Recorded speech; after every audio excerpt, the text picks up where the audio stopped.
Why do you laugh? I was laughing because of the countdown you just did. I was channeling Freddie Benson. And listen, that's my job. Yeah, true. You don't even. It's not even a job.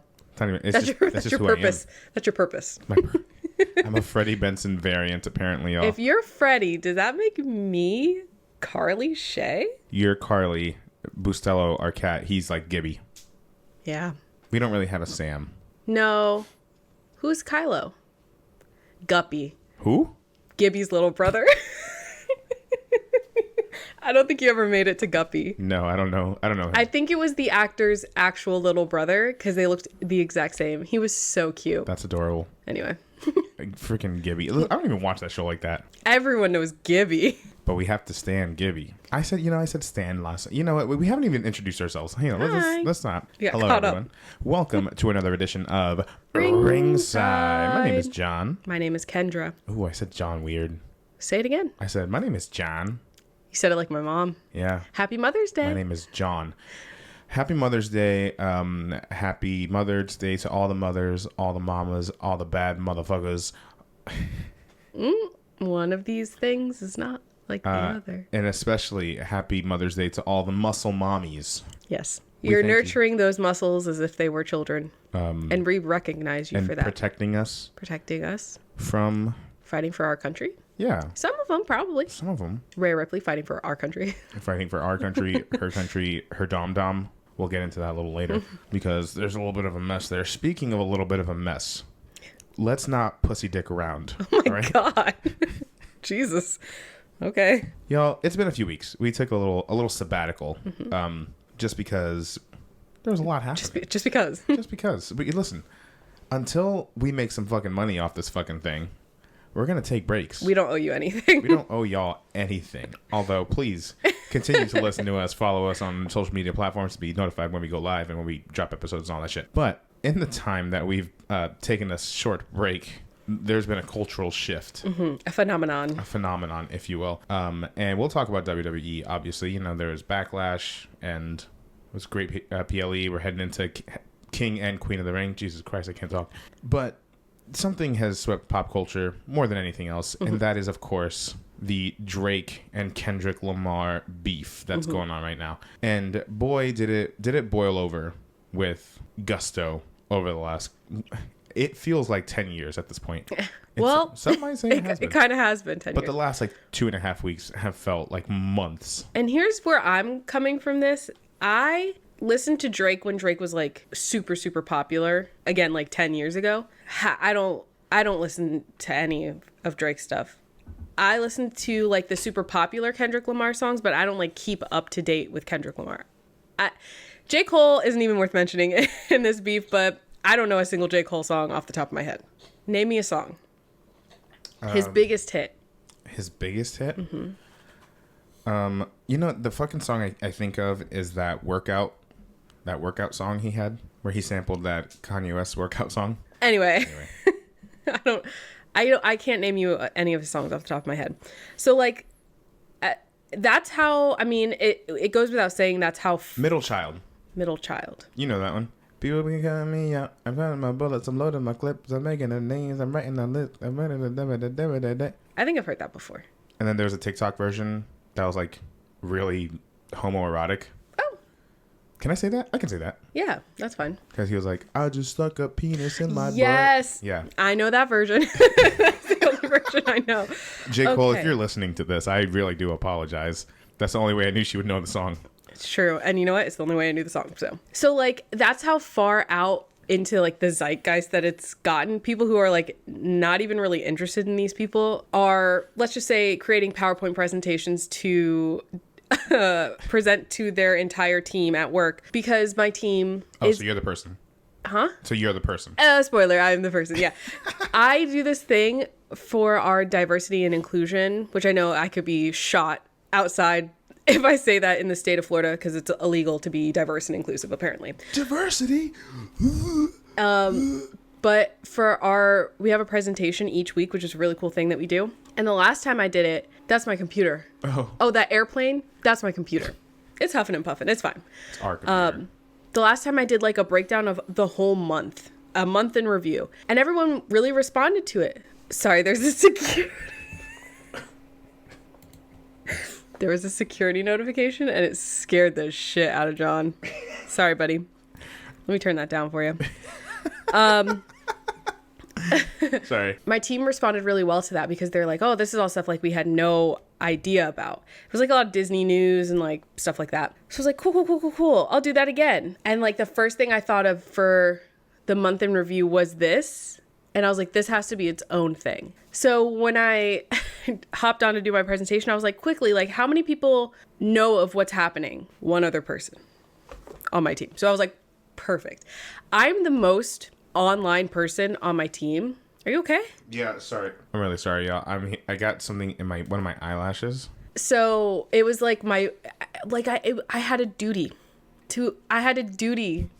to teach them about what's going on so they don't travel the world in ignorance. I'm a fucking child, y'all. I'm sorry. Duty? I laughed at duty. Jesus Christ. Anyway, so all this to say, I did already this week give a full 2 hour. Well, the presentation was like 30 minutes, but it launched a 2-hour discussion about this exact topic. So, and I think we're in a good place to be prepared to talk about the timeline of this. And just, I mean, this has been a glorious week for hip hop fans, but also I'm seeing a sort of social reckoning online of just like, particularly people of color, mostly black people, but black and brown people finally being like, hey, maybe this isn't for everyone to discuss.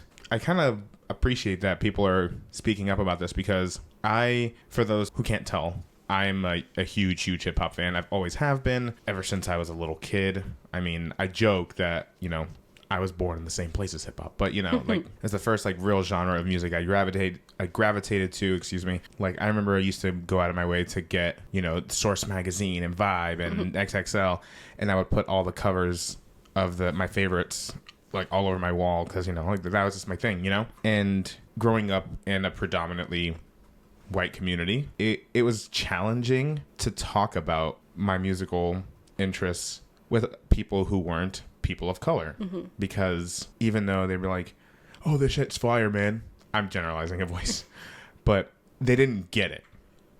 And so a lot of the takes I'm seeing online, they're also mentioning like that's a huge part of the Kendrick and Drake beef, is that Drake's fan base, a huge part of his fan base are white, and, kind of making it this like outsider coming into our thing that Kendrick's doing is a super pivotal point in this whole conversation. But it's also launched like really deep discussions, pieces, yeah. And think pieces online about maybe, just maybe, we should gatekeep some things and keep it in our circle, Yeah. But anyway, it is kind of crazy to think about that you're seeing like ABC News and you're watching like other social media accounts of like, middle-aged women in spin clubs talking about the Kendrick and Drake beef. So that's how it has hit like a really, and it happened so fast because like if you're in the hip hop space, that they've been throwing shots at each other for years. Nothing crazy, but they've been throwing shots at each other for years. But the last like month, everything went from like, oh shit, everyone in hip hop's freaking out because like 20 guys diss Drake at one time to this one-on-one thing that's just mainstream news. Yeah. I described it as watching a tennis volley. It was like, is volley the right term? When they go back and forth? I know volleyball. Interesting. I think that's the right term. It was just like, da, da, da, da, da, da, da. Right. And that's when it started to get interesting for people outside of like diehard hip hop fans. Cause I didn't know that they felt any way about each other. I didn't know that there was like a history between them. I had no idea about any of that stuff until now. But yeah, there's so much like, I feel like a lot of people, there are really good, powerful, like deep discussions happening off the back of this, which is nice to see. People, first of all, having, there's like still people out there with critical thinking skills, analysis skills, breaking stuff down. Love to see it because I'm very scared for the future that we're going to lose that. But there's also so much like surface level, like people not understanding the nuances of stuff. Right. And I think that's part of like, there's a lot of stuff I didn't understand. Not saying that like, oh, I know all of it. Right. I don't. There's a lot of stuff I don't understand. I have to ask you. I have to Google. Right. Who is this person?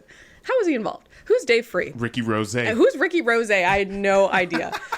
So, but yeah, there are people who are like, they're not even bothering to do like research, and Right. then they're just talking about it as if it's fact. And I'm like, oh, Right. that's so fun and so cool for you to do.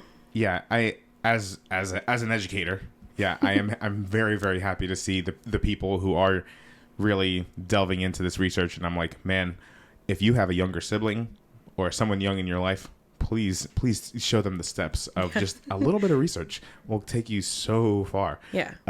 I also described it because I was trying to relate to my coworkers a little bit more, because one of them said, like, I don't like this type of music. And I'm like, that's fully understandable. I get that. And I said, go, if you're interested in, if you want to, go online and read the lyrics as if they're a poem. Right. Try to get it that way. Maybe not hearing the words or not hearing like the beat behind it and all that stuff. Maybe that would help you understand a little bit better, like the impact of it. But then that same person, I love her. She's so sweet. She was like, I don't understand why they have to call each other the N-word. She didn't say that, but that's what she alluded to. And I was like, yeah, you don't get it. You just don't get that part. That's fine. That's a whole other conversation. But it's just like, it's also none of your business. I did try to explain it to her, but yeah, it's like, a lot of people have their eyes right now on hip hop and rap beefs and like the history of rap beefs. Right. And I mean, it made me want to go back and rewatch some of my favorite documentaries, the beef documentaries. Yeah. I will say, I think there's a fine line where we keep it, on wax, as they say. Mm-hmm. Now, I don't like and I don't condone anything happening near Drake's home. Apparently, today I heard there was like a trespasser on the property. Again? Yeah. So like that's not cool. Mm-hmm. That this whole stand culture we have is not great. I don't like it. Let's just talk a little bit about a little bit of the timeline. At the beginning of this, I mean, we had Metro Boomin, Future? Was it Future? Mm-hmm. And Kendrick dropped Like That. That's not even the beginning. No, I know. I know First Person Shooter came out but I feel like that was a while ago, and then that was the end of last year. Yeah. So, and I know Drake and J. Cole went on tour together and whatever, being bros, being best friends, just guys being dudes, and so when Like That drops out, takes the internet by storm because he said fuck the big three, it's just Big Me, and then eventually Drake responds in a quote unquote leaked diss track he had, and I was like, well, you probably fucking leaked it. Yeah. Like, it was probably you goofball. And we might be a little biased throughout this discussion. Sorry, let me get this out of the way. I am a certified Drake hater, certified lover boy, certified Drake hater. I am biased. I've never liked Drake as a rapper. I think he can be funny sometimes, but I think most of the time it's because I don't even know that he's trying to be funny. Yeah. I think he just does and says things that I'm like, I can't take you seriously. Drake is so troublesome. Cause like, listen, I grew up on Degrassi. I love Degrassi. I like Drake and Degrassi for the most part. I mean, he was fine in it. What you say?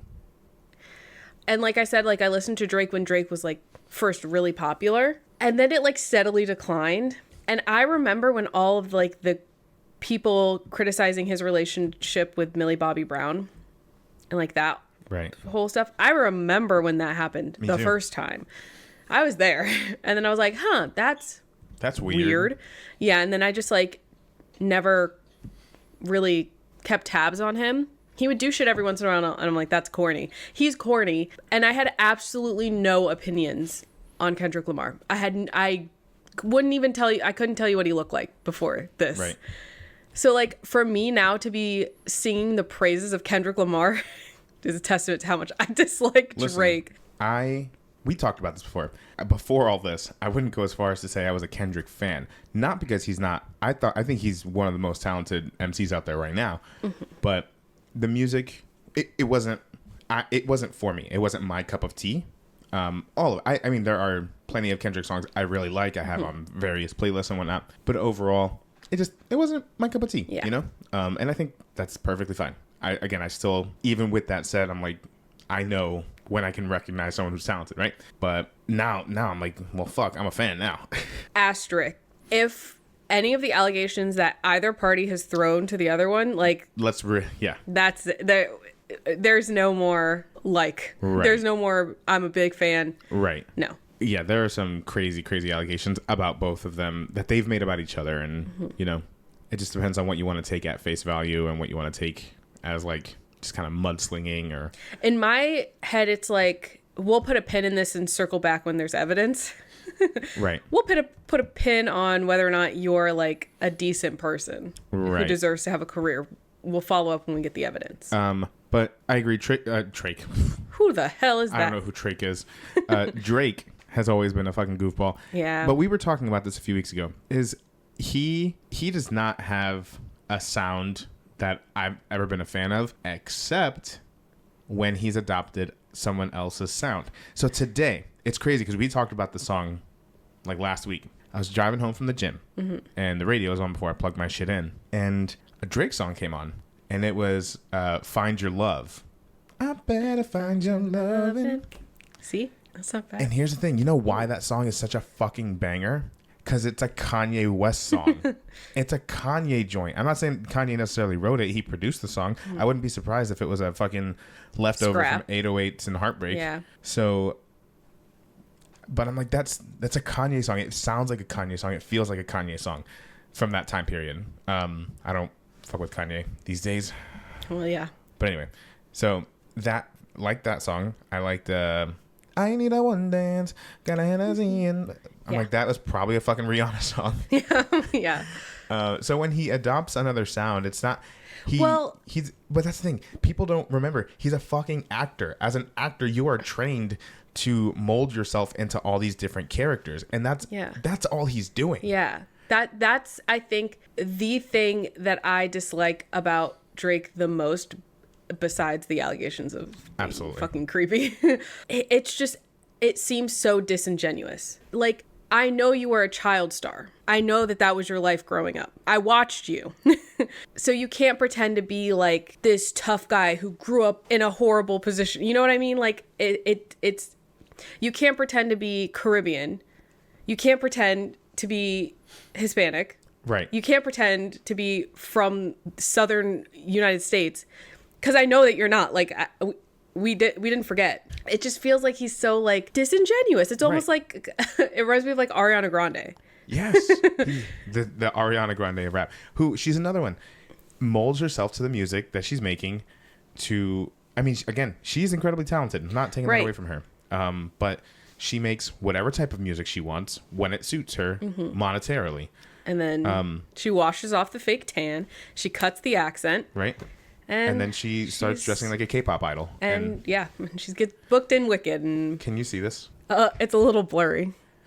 Oh, I got it, yeah. This is fucking Drake in the Pursuit of Happiness video. Just riding on Kid Cudi's coattails there. He looks so young. I know. So Drake drops, I don't even remember what push-ups. Mm-hmm. And then the fucking gloves come off for everyone. Ricky Rose comes out. This has been one of the funniest this is the funniest moment of the beef, I think.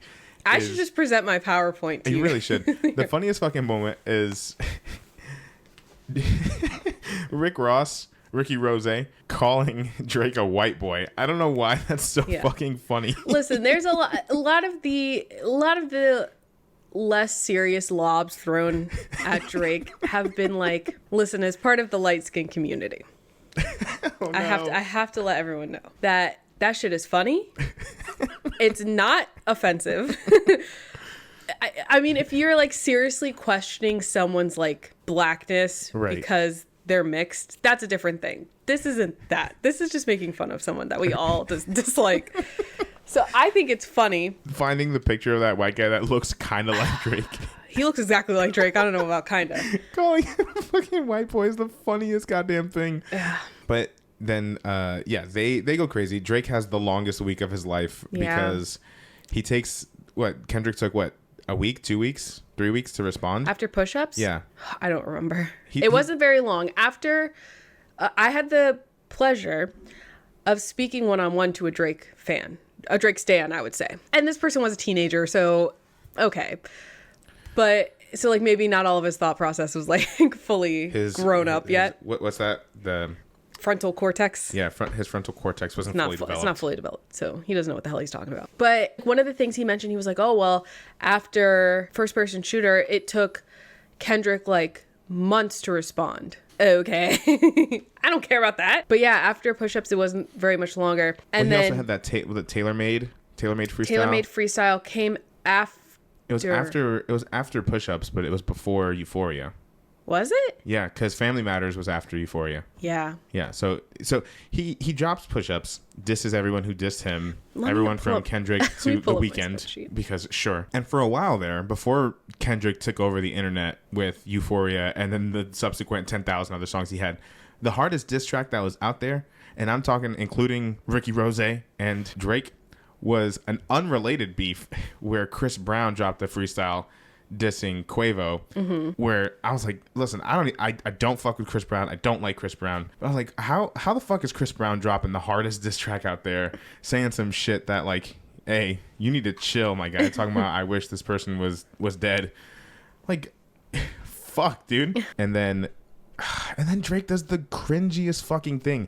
I didn't even listen to the whole thing. I listened to clips because I'm like, I cannot believe he did this. He drops the tailor-made freestyle where he is basically like, oh, when are you gonna respond to me, Kendrick? and then uses AI generated voices to drop a verse from Tupac and Snoop Dogg. And I think he was doing it because they're like West Coast legends, and he's like, again, he doesn't have his own sound, so he's got to steal other voices. Because Kendrick Lamar is from Compton, so it's like your idols are dissing you now. None of them are from Compton though, so I'm like, I don't know. Well, I think that was the intention. And the moment I saw that he used AI to drop a Tupac verse, I'm like, is that allowed?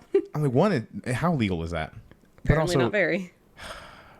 Like it just seems like an elementary school, like, I don't know, it just seemed so unserious, and like it was like, really? And then he got fucking a cease and desist letter, which he later says like, oh, Kendrick, you pressured the Tupac estate to hand me a cease.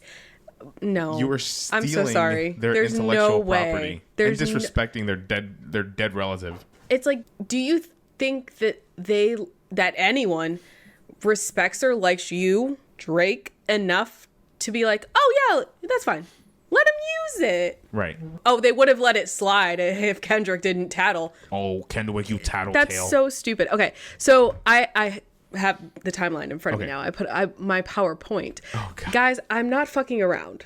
She has a presentation. I have it's like 13, 14 slides. It took me forever. So, yes, the beef beginning. That was First Person Shooter in October of 2023. Then, Like That came out in March of 2024. Then J. Cole released 7 Minute Drill. Oh, fucking forgot about that. On April 5th. You forgot about that because 2 days later on April 7th, he said, actually, never mind. My bad. Sorry. He's chilling right now. He did that thing right, and then he fades away. Oh. And you know what? Everyone's calling him the smartest person in the beef because he said, actually, this sucks. I don't want to do this anymore. Bowed out. Then on April 13th, Drake released Push-Ups. 2 days later, Rick Ross released Champagne Moments.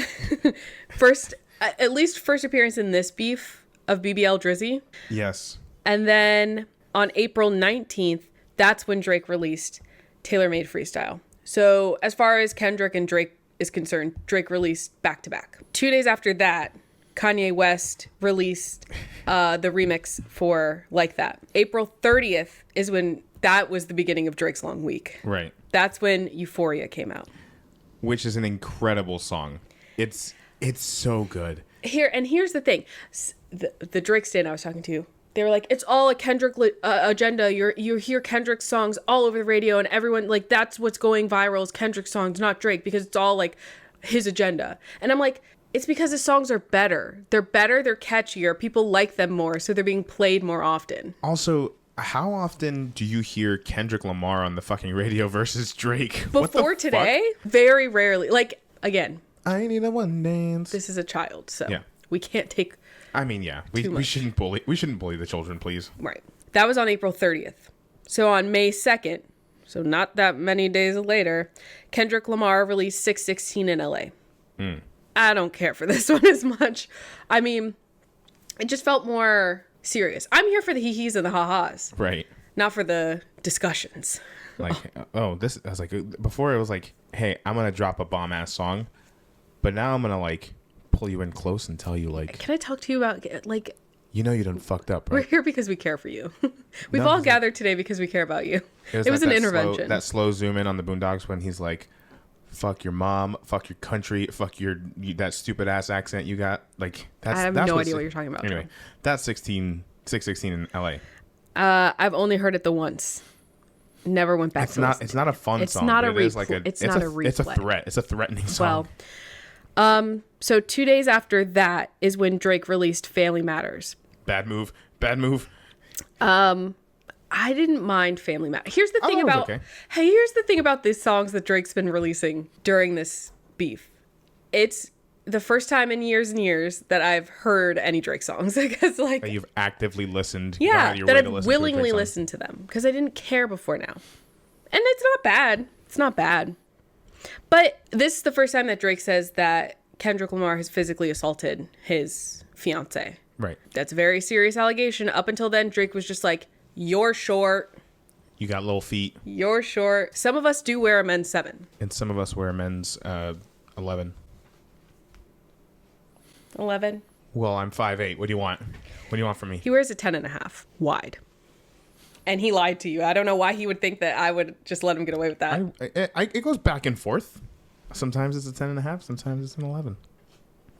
It's 10.5. Wide. Extra wide. He has big flappers. I got flat ass feet and fat ass feet. And in Family Matters, Drake also disses, again, Metro Boomin, Dave Free, kind of disses. Implies that one of Kendrick's kids is Dave Freeze. Rick Ross, Pharrell, A$AP Rocky, The Weeknd, and Kendrick Lamar's girlfriend, Whitney. Like, why the Weeknd?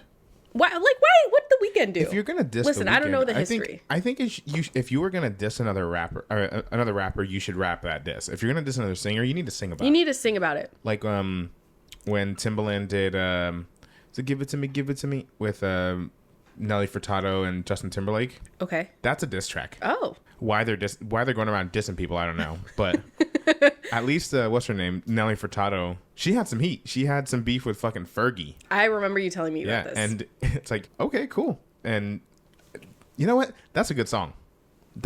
Yeah. So, but like you have to meet them at their thing, you know? Yeah. Beefs can create good music. We've gotten some of the best music from beefs. Yeah. All of Taylor Swift's discography is just beef music. She's got fucking beef with people. Her boyfriend's beef ex with and her present. bad choices. Yeah. So. Oh no, the Swifties are gonna come after us. That's fine. I mean, you can't deny that most of her music is about her previous relationships. And if you don't want to call that beef, I would maybe look at your racial bias. Listen, I'm not scared of a fucking teenager, and I'm not scared of a 30-year-old who wants to act like a teenager. Guys, he said that, not me. He said it, not me. My hair's straight today. I'm Caucasian today. He said it, not me. Romeo, take me somewhere we can be alone. That was a good one. I'm not going to lie. That was a good one. I like that song too. That's a good one. Okay. 2 hours after Family Matters releases is when Kendrick Lamar releases Meet the Grams. Now, that is devastating timing. You can't even let it sit to get people like analyzing the lyrics and making the video. You don't have time. We don't have time to new rock stars break down Family Matters because my man Kendrick had one in the fucking chamber and said, listen, and that's the fucked up thing. Not fucked up, but like that's the crazy thing is, would he have dropped that song? Which one is this? Meet the Grams. Would he have dropped Meet the Grams had Drake not dropped Family Matters? I think so. I think a lot of this might have been pre-written. I think that initial... he had it ready in case, but I'm like, I don't know if he would have dropped it, like had the beef stopped there. I don't know. That's what I'm saying. I guess not. Because also, I think this is... Look, as an actor, I've studied script analysis. God. He's mentioned acting twice so far. Because it's everything to me. It's who I am. 30 minutes. So anyway, just thinking analytically. How's that? Okay. I'll bleep out when I said actor.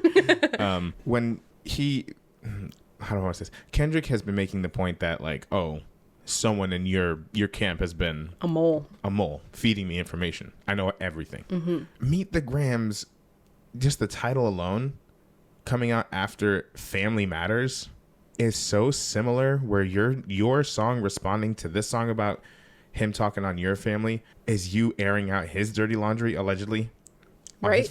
Like, I'm like, so part of me is like, damn, I kind of think someone told him about what happened. It gives credibility to that theory that later on, Drake says, we fed you information. He said, we fed you information about his fake daughter. Right.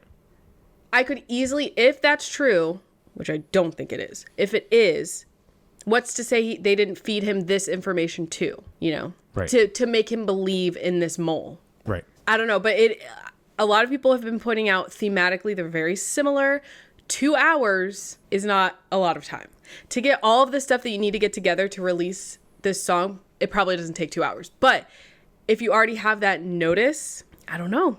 I mean, there are rappers... Or you could tweak it a little bit, you know, if it was pre-written. Yeah. There are rappers who hear a song, hear a diss, and they get right in the studio and they're like, I'm gonna respond right now. I think Drake slept in his studio this whole week. I don't think he was able to leave. I think he was fucking punching the air, trying to figure out how the fuck is he doing this? Do you think Drake has cried at least once during this? Listen, I think Drake cried after he put out First Person Shooter because he was like thinking about, oh man, I hope I don't hurt his feelings too much. Drake's the kind of guy who takes into consideration other people's feelings in a rap beef.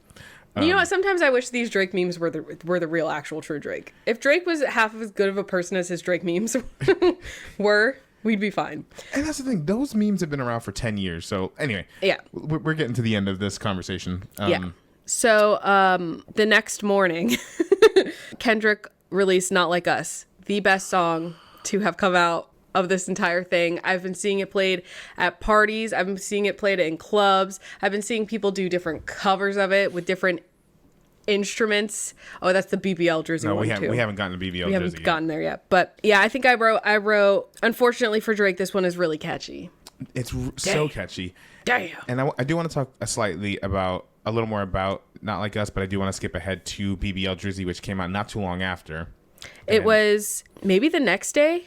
So Metro Boomin puts out this song, this instrumental called BBL Drizzy, and it makes a competition out of it. He goes, whoever drops the best freestyle to this, I'll give them a free beat. And then he updated it to like a free beat and some money. $10,000. $10,000. Which I'm like, damn, that's amazing. This one, I think if we're going to declare any winner, if you're going to declare Kendrick the winner, I really think you have to put Kendrick and Metro Boomin, because I really do think BBL Drizzy was the nail in the coffin, because one, it's a good ass instrumental. Yeah. And it's global. It's fucking global. I've seen people dancing to it at their weddings, but also it's fucking funny. This is really funny. I thought Drake being called white boy would be the topper. This is way funnier. But this is so goddamn funny, because now you're seeing the effect of it globally. People adopting that idea of BBL Drizzy and putting it in completely different genres, like merengue. I heard someone do an emo version of it, of, you know, BBL Drizzy, just saying BBL Drizzy.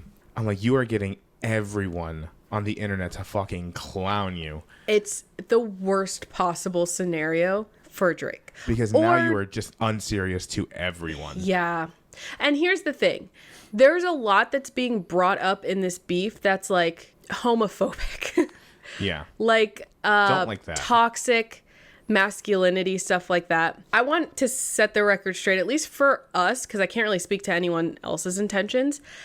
If Drake had a BBL, if Drake had ab surgery, if Drake had his chin hairs implanted, I do not care. The fact that it is in my head something that he would definitely lie about, that's the part that I would find funny. Right. Because, like, did he get a BBL? I have no idea. If he did, I don't care. If he did and he hid it, why are you hiding it? Right. I don't care that Kendrick Lamar is short. I don't care that Drake... I like him more because of it. I don't care that Drake is half white. I can't, because what am I going to do? Throw stones from my glass house? I can't. Like, there's a lot that could be like deeper conversations about what the community thinks about certain people. Right. For us, it doesn't go beyond that surface level. This is funny because it probably pisses Drake off, and that's funny to me. That's fucking funny, and it's only funny because Drake is he's his own worst enemy anyway, because he acts like it's such a goofball all the time. And again, the problematic shit, I'm not even acknowledging that right now. Yeah. Of course we acknowledge it and like, hey, that's not cool. But just looking at Drake as a celebrity and as an artist, right? He's such a fucking goofball that he just gets in his own way. That's why Goofball is putting it lightly. You call your cat a goofball. He's corny and he's cringy. Yeah. And he's like, it's like watching a 70-year-old man out in the world interacting with people and doing stuff. I think it was a basketball. It was probably for the Toronto Raptors, where like the pictures of him while the team he does not play for is out there celebrating, and he looks like a proud girlfriend. He's like looking up at them and like he's just happy to be there. He's happy to be there, and like that's fine. But like, man, wrong place, wrong time, because you already look so corny all the time. He doesn't do himself any favors. So anyway, like, I mean, if you are someone, if Drake is someone who wants to get, cosmetic surgery, it's like, that's his business. Yeah. Like, but you're right. It's because it probably pisses him off to be called out and to be clowned on for it. Yeah. So, but yeah, like the L Drake, BBL, DBO, like. L Drake. BBO. That's so good. It's so funny, and it's slowly uniting. Yeah.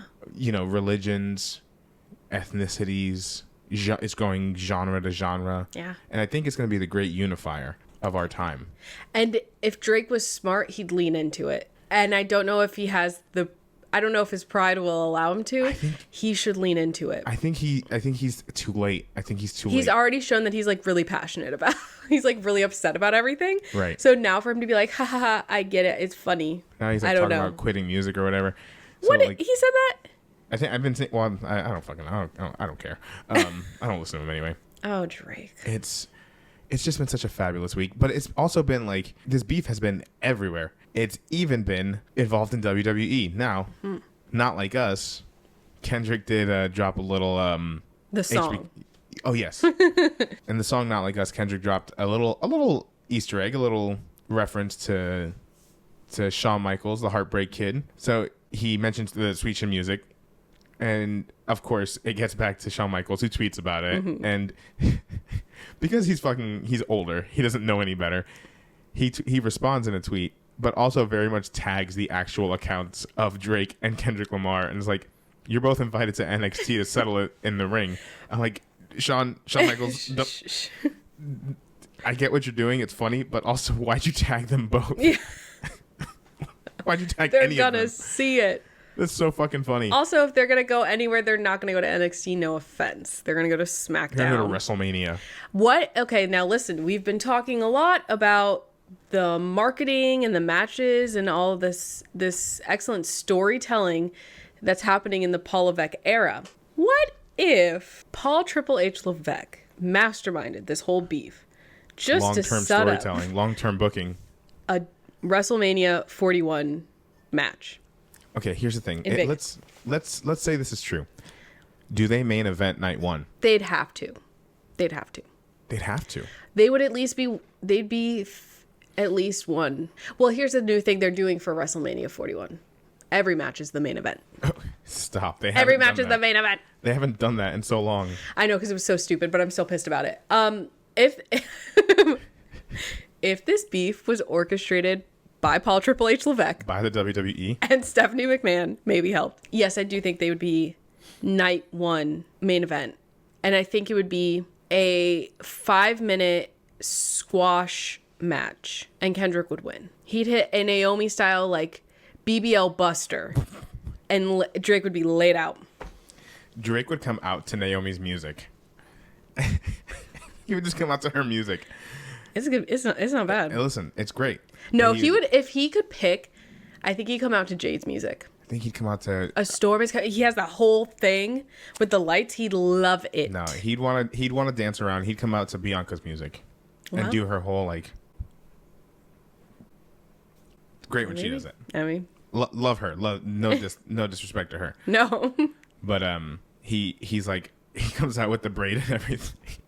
What if they each, because you know they're the big three. Yeah. In WWE, what if they each came out with one of the guys who are in the big three?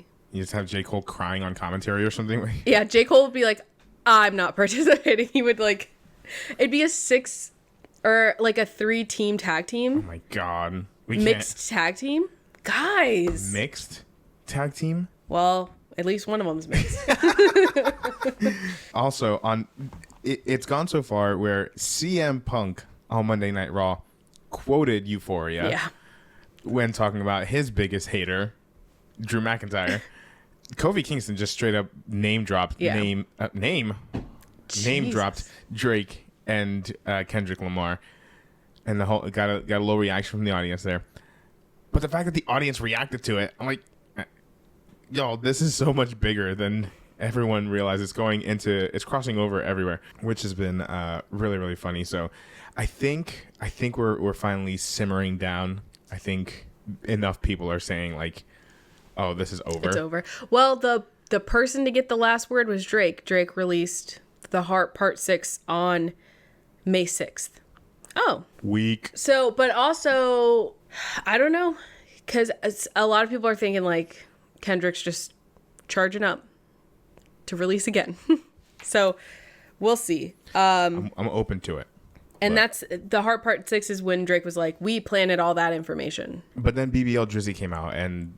No, that was before. This was after BBL Drizzy came out. Oh, really? Yeah. It was the next day. Welp. So we'll see what happens from here. But I mean, I don't think it's even biased to say that the general opinion is that Kendrick Lamar won the beef. Right. But here's my little conspiracy theory thing. It could all have been fake. It could have been, hey, let's release these songs to get people stirred up and we'll both profit off of it because they're both for sure profiting off of it. Yeah, but I don't know. There's some real personal shit they were going into and allegations they were making. So I think that's a little far-fetched personally. But I mean, I don't care what you think. Okay. Well, guys, that's going to do it for this episode. Anyway, let's move on a little bit. Let's now that we're in the realm of WWE, let's talk a little bit about WWE. Monday Night Raw. Let's start with Monday. Monday Night Raw was so fucking good this week. I don't remember what happened. What happened on Monday Night Raw? Nothing. Jog my memory. No, I'm not your fucking dog. So we started the King of the Ring tournament. And we had some we had great matches. Yes, matches the entire night. Yeah. Even matches that, like, on paper, if this were 2 years ago, you would have been like, oh, it's going to be like a squash match or just like a jobber match, whatever, blah. We had some good fucking matches. So we started with, we were supposed to have Drew McIntyre versus Finn Balor, but Drew was injured. So instead we had main event Jey Uso versus Finn Balor. Great match. I was talking about this on a live I did on TikTok where I was basically saying I've always liked Jey Uso, but I think it took me a little while to like really get on board with him as a singles, and I didn't even realize that I like had those hesitations. Yeah, but I really got on board after Backlash. Backlash was a great PLE. If y'all didn't check that one out, go check it out. Yeah, not a bad match on the card. Yeah, there was a little weird moment in the women's tag team match, but that was through no fault of anyone. Anyway, but at that PLE, he had a banger ass match with Damian Priest, and then I finally was like, okay, I think I'm fully on board now. It did take you a long time to get on board.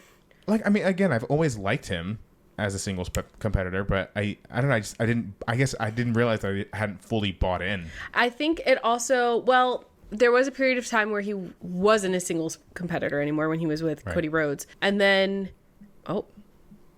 the WrestleMania match kind of left a bad taste probably in your mouth because it was underwhelming. Good. Yeah. Those boys have way more potential. Anyway. We had Jey Uso advancing. He had a great match with Finn Balor. Io Sky had a fantastic match with Natalya. And I love that this is where, like, Natalya and Ricochet, who we're going to talk about next, kind of have like a similar thing going on right now where they're, I guess if you were to use, I don't like using this term because I feel like there's a negative connotation with it. Jobber. But if you were to just label them jobbers because they're putting other people over. But these two in particular these days are putting on such great matches. Even if they lose, they still come out looking like $1,000,000 So Io Sky and Natalya had a great match, but I think the match of the night is probably Ilya Dragunov and Ricochet. Yeah.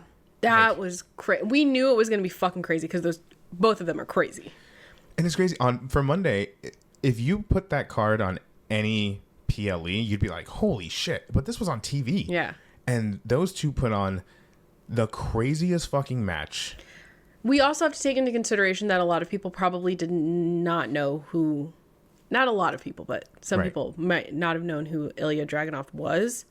They fucking know now. So I don't know if everyone knew what that was going to be. Can I address the black and brown delegations? What are you holding on to? Listen, I'm holding on to my water. Oh, I can see your hand. It looks like you're holding the camera. Oh, can I address the black and brown delegations real quick? Black and browns. Yeah. If you're not one of the black and browns, I need y'all to just skip ahead a few seconds. I got to talk to my black and brown people real quick. Y'all, Ilya Dragunov, how do we feel about bringing him in? He's a crazy white boy, but he's one that would keep you safe. How do we feel about bringing him in? No. Can we at least put it under advisement? Defer judgment. Let's see a little bit more of him. He's brand spanking new. We'll reconvene maybe after a few months. My instinct is to say no. My instinct is to say, why did you even ask? He's intense. I get that. And I get that it can be a little scary. That can be a little frightening. But I think we could use that because he also seems like a learned man. What the fuck are you talking about? What the hell are you talking about? He reminds me of Baron Zemo. Okay. You know how like right. He knows it. He knows his shit. He does. He's strange. I don't feel that way about him. I could see someone feeling that way about Gunt. And it's not because, Baron Zemo's from Sokovia. Right. But his actor is German. And it's not because of the German thing. Or the close to Germany thing. I feel like Gunt probably knows some blues, some jazz. He's hip hop. He appreciates culture. He's a cultural appreciator. Okay, so we're gonna defer judgment on Ilya. But Gunt is in. Ludwig pending. Did y'all see that fucking picture of Gunter when he beat Sheamus? I think at Clash of the Castle. Retained his IC championship, and he was wearing that fucking turtleneck, and he's just lighting up a stogie. Oh, yeah. See? That is the most G shit I've ever seen. He's in for sure. He's got a brown wife? Cool. Yeah. So he's down with the cause. He's in. Okay. All right. Thank you. I'm so glad we cleared that up. It has been picking at my brain. Okay. All right. Great. My stupid bra. I hate my bra. Now we're welcoming everyone back. Welcome back, everyone. This is the part for everybody.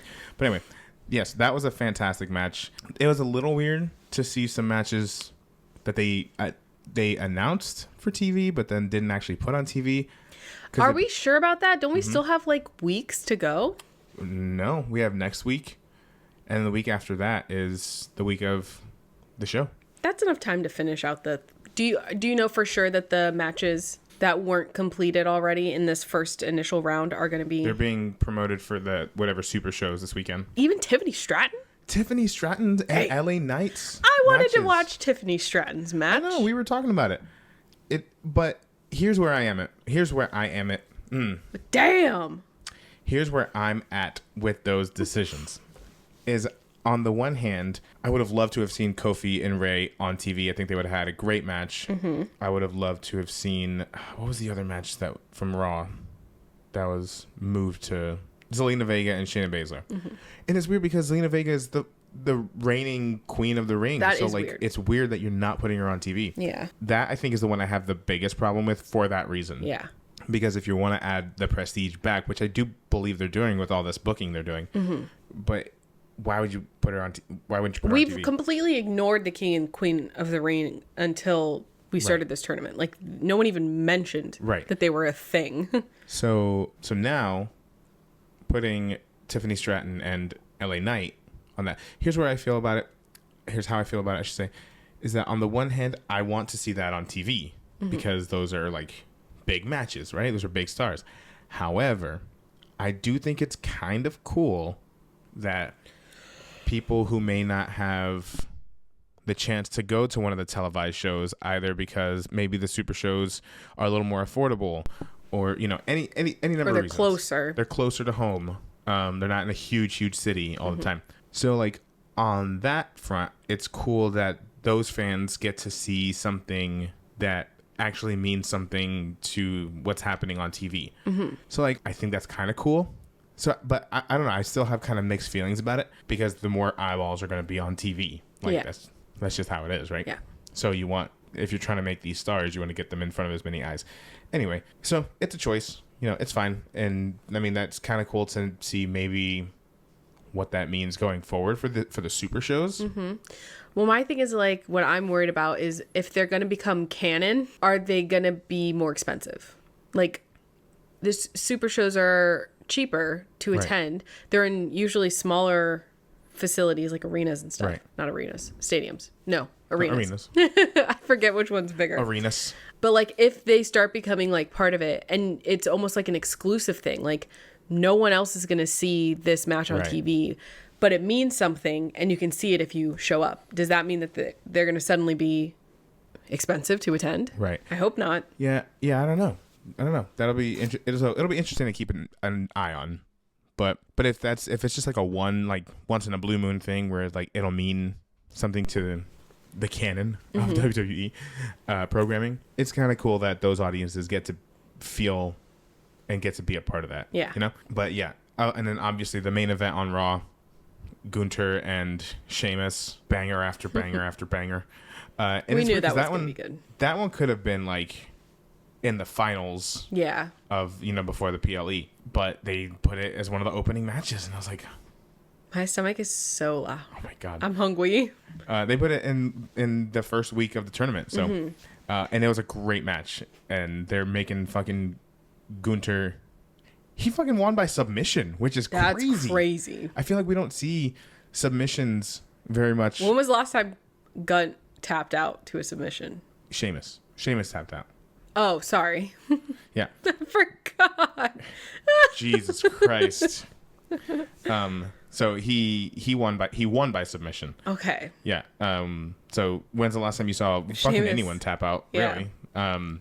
So that was crazy. SmackDown felt a little weird this last week. I thought personally, I thought the matches were good. I don't know. It was just a weird pacing thing, I think, for me. Maybe it was also that you were expecting to see more matches than you did. That was another thing. They also relegated some of those the big matches, LA Knight, Tiffany Stratton, to a house show. But I loved AJ Styles and Randy Orton. AJ Styles is on some other shit. He's got like this weird like resurgence ever since he came back all fucking jacked. Yeah. He's having these like incredible. I mean, he's always been really good. But like the quality of matches they're putting him in now are like, holy shit, dude! Like this guy's no joke. Because for a while he was kind of like floating around. Yeah. So that was a great match. Tama Tonga and who was that he faced? Angelo Dawkins, because they changed it because another injury. Right. Bobby Lashley was out. Yeah. And Angelo Dawkins. What's going on? I don't know.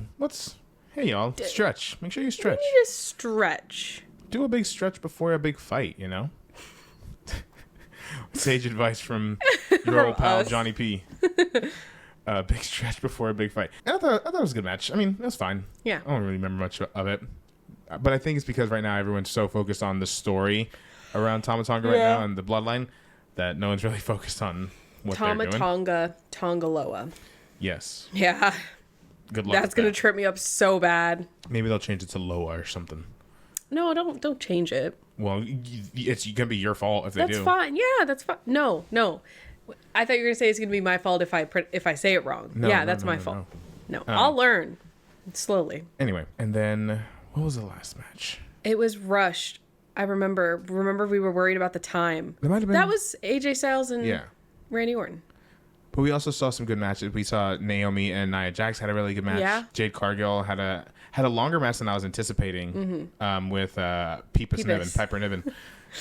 who also they've been making her look real strong even in losses. Mm-hmm. Chelsea Green slapped the shit out of, out of Jade. Bianca, that's another. They put the tag champs in there, and I'm like, so there's a possibility that we see Jade versus Bianca as their champions. Yeah. So that'll be kind of strange. It's happened before, but that'll be kind of odd if they play that angle. And I'm trying to think of what else. What else was there? Oh, the big thing that was announced on SmackDown. Sorry, y'all. We're so tired. A little sleepy. Cody Rhodes, after his win from his really certified lover boy, certified Cody hater here. Didn't you already say that? I made that joke about Drake. Oh, okay. Just keeping you on your. No, I know what I know what I was doing. It's a thematic thing throughout the episode. Rules of 3 in comedy. So That's why I'm laughing so hard. Okay. Are you done? Yeah. I'm really funny. I make myself laugh. Certified lover boy, certified Kendra hater. Well, There's a third. We already knew that one. So it's been announced that Cody Rhodes, after his really great match at Backlash, he successfully defended his title, has a new challenger for King and Queen of the Ring PLE. And it's fucking Logan Paul. Yeah. Now, that was a big match he had at Crown Jewel a couple years ago.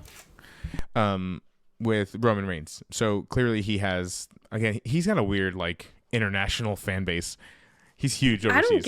I mean, part of it's just that I don't get it in general, but like, yeah, I don't know what it is about like internationally. He's super popular. Beloved. Prime is super popular internationally too. I don't get it. Yeah, neither do I. But so Logan Paul comes out, and here's the thing. I think he was holding his own more than well enough against Cody Rhodes on the mic. I think Cody. Speak your words are my love language. So speak your fucking truth. Cody is okay on the mic. He's okay on the mic. We're getting to a point where like we can't keep being surprised by how good Logan Paul is. Right. I almost said Jake Paul. Different guy. But I don't know how. He's probably not very good on the mic. Yeah. I feel like he would rant. Anyway, yeah, like I can't even. It's at the point where it's like, Logan's gonna be good on the mic. Logan's gonna be good in this match. Right. And that's just that. It's gonna be a good match. Yeah. So I'm interested in seeing the direction they go with it, because I have a theory that will probably not happen. I have a prediction that will probably not happen. But from what I'm hearing, if it's gonna be a title shot, it's sounding like it's going to be title versus title for title. Yeah. Cody Rhodes tweeted 2 belts. Yeah. Which means he's gone in for Cody 2 belts over here, right? Yeah. To me, that's strange. To me, it's bizarre that 2 PLEs after the second PLE after WrestleMania, you're going to possibly slap another title on him. Yeah. But what if? You ready to cook, y'all? You ready to cook with me a little bit? You can spit it out if you don't like it. Oh my God. What if Logan Paul wins? He won't.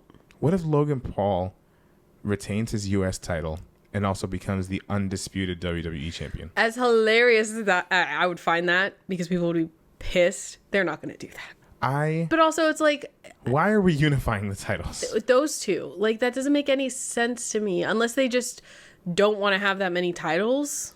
Or they just want to get the title off of Logan? But like, to me, that also doesn't make sense. No. Like, because then how are you gonna? It's the same problem so many people pretended to have with Roman Reigns having 2 belts. Was I'm like, he's not gonna put one of them up unless you do the fucking what they had a great solution with the tag titles for that ladder match, but you're not gonna do that again.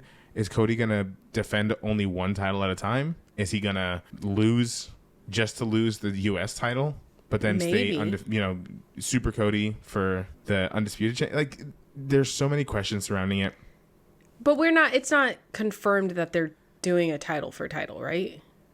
I don't think so. I don't think it's confirmed yet. This is all speculation. I mean, at least I don't think. Hang on, let me check. It might just be a champion versus champion match. In name only. They not like us. Oh my God.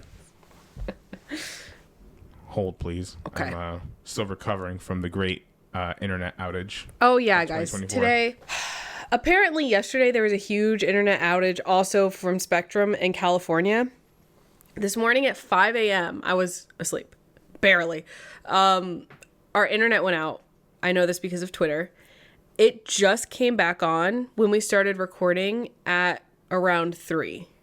So it's just, we have had no internet all day. It's been miserable. No, we've been fine. I've been forced to be productive and clean because I can't watch TV, but thank you for filling that time. I could have talked for another 20 minutes about it. So right now it's not clear. Okay. It's not clear what they're going to do. I hope it's not an actual title match. I would hate if they attempted to unify the titles, or I just think there's so much. It would get real messy real quick. But yeah, that was the big news to come out, is that it's going to be Logan Paul, which again makes sense for that audience to have all these huge stars and celebrities come out. So I'm not mad at it. It is a little random, but it's fine. That's fine. They're going to build it up nicely.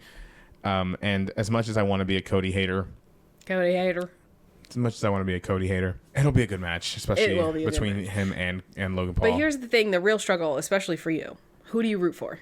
Who do I fucking root for, y'all? So whenever, I don't know when this happened. Whenever we watch wrestling now, I turn into heel John. He has just been, he's been going in on everybody. It's crazy. The Cody stuff is just like... That's the tip of the iceberg. Tip of the iceberg. I'm so hungry, and he hates Cody Rhodes. But I'm like, but here's the thing: I don't want to root for Logan Paul. Morally, I don't want to root for him. Do I think he's great? Yeah, in wrestling, I mean. But I don't want to root for him. Yeah, at least Kobe. At least Cody is Cuban. That's true. And maybe I can work that angle. Yeah. Vote for Latinos, but Afro Latinos. Woo! Woo!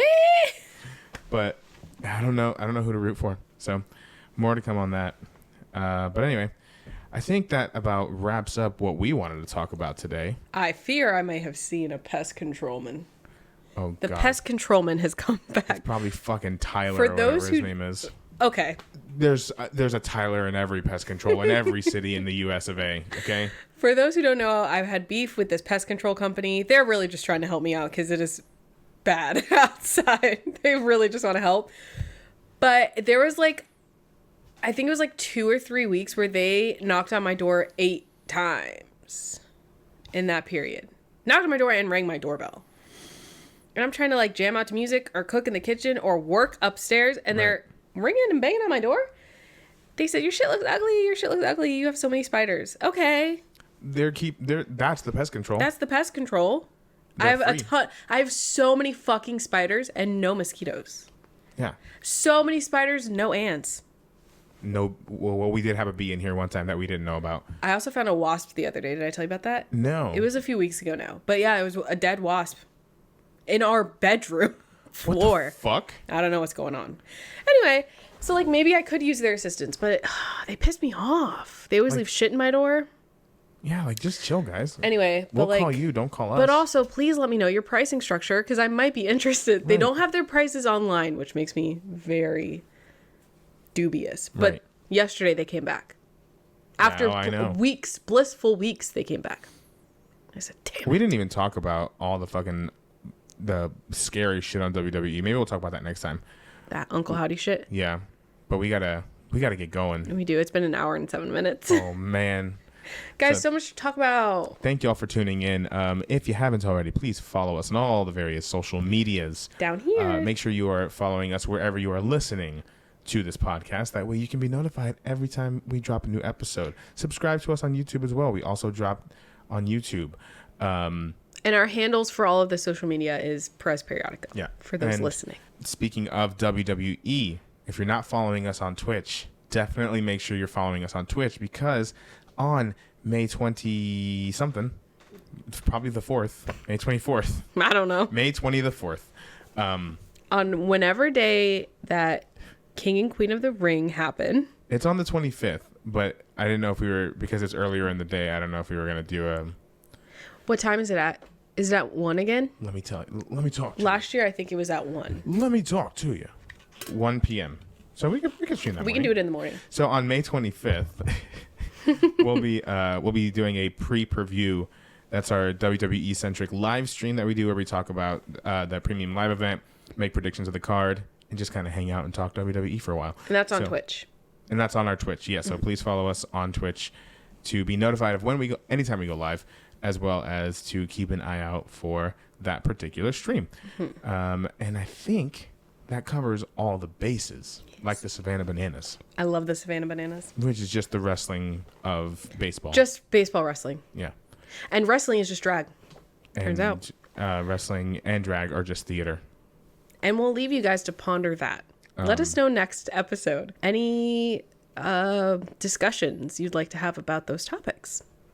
Baby, I'm ready. Yeah, sing us out. Baby, I'm ready. Yeah. Yeah. Peace out, y'all. Bye, everybody.